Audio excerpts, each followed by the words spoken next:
to close the show here in the third round.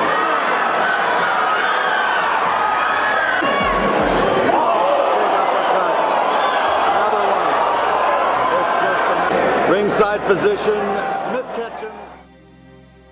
Matapos makuha ang WBO, North American Boxing Organization, Youth Lightweight title via 4th round TKO kontra sa mas matangkad ng Meksikanong si Oscar Mesa, ay 2 buwan lang ang naging pahinga ng Pinoy na si Mercito Hista alias No Mercy at agad ulit itong ikinasa sa mas matangkad na naman na Meksikano na si Genaro Transancos.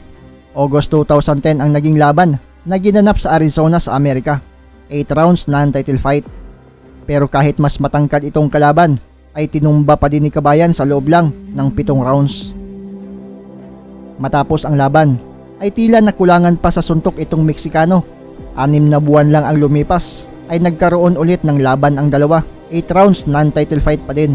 Malinis ang kartada ng Pinoy dito na 20 wins, 0 loss, 1 draw, 10 via knockout, habang 22 wins, 13 losses, 1 draw, 13 via knockout naman ang Meksikano. February 2011 ang laban na ginanap sa San Francisco, California sa Amerika.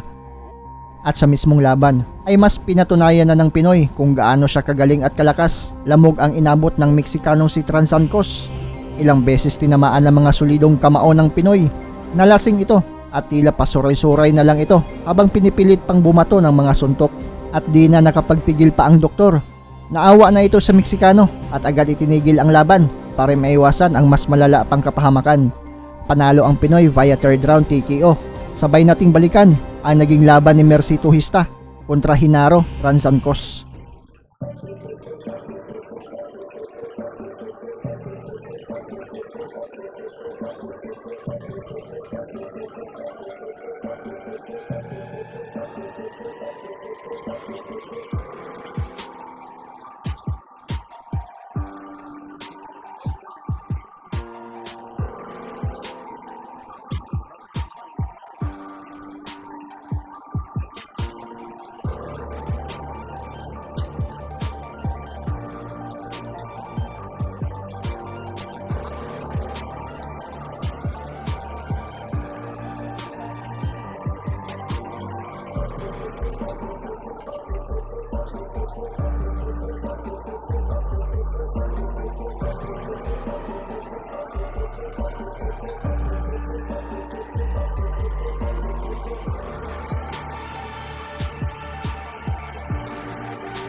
Ready to close the show here in the third round.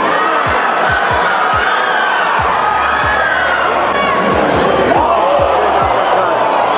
Another one. It's just a matter.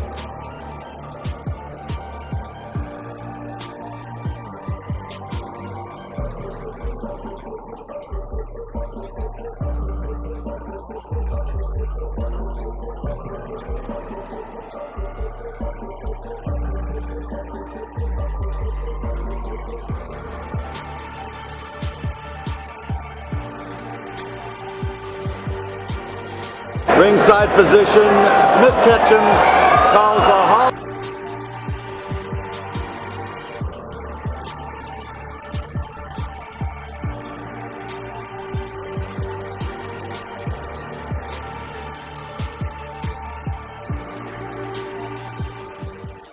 Hi guys, this is Mark Magnifico Magsayo. You are watching Channel Manoy.